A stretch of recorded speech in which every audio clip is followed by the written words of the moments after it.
పంజాబ్ సాధు సుందర్ సింగ్ పెళ్లి చేసుకోలేదు, తలపాగా కట్టుకున్నాడు, గడ్డం పెంచుకున్నాడు, కర్ర తీసుకున్నాడు. కాశ్మీర్ నుంచి కన్యాకుమారి వరకు 2 సార్లు పాదయాత్ర చేసి సువార్త ప్రకటించాడండి.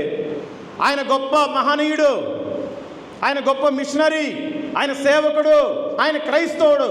మనం ఎవరికి క్రైస్తవులం?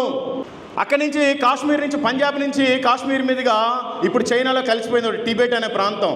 ఆ టిబెట్ ప్రాంతానికి వెళ్ళి సువార్త ప్రకటిస్తూ వచ్చేటప్పుడు రిటర్న్లో ఆయన్ని ఎవరైనా చంపేశారా ఎవరికి తెలియదు.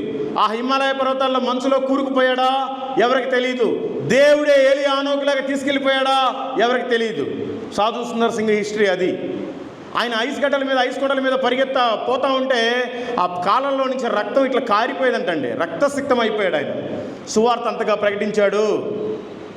ఆయన సువార్త ప్రకటించిన ప్లేస్లో నేను కూడా సువార్త ప్రకటించాలని మేము వెళ్ళాం. ఆల్ ఇండియా ట్రిప్కి వెళ్ళి ఆయన స్నానం చేశాడు ఒక నదిలో.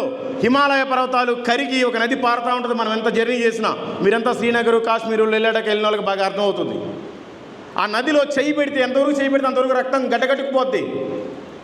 ఆయన సింపుల్గా ఉండేవాడు. 2 షర్ట్లు, కుర్తాలు, 2 లుంగీలు.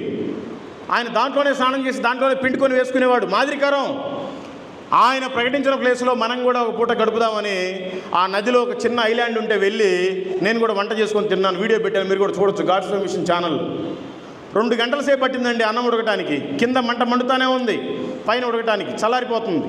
2 గంటలకు అయిపోయింది. తింటే నా లంగ్స్ మొత్తం పాడైపోయినాయి. 4 నెలలు పట్టింది నాకు లంగ్స్ బాగోటానికి.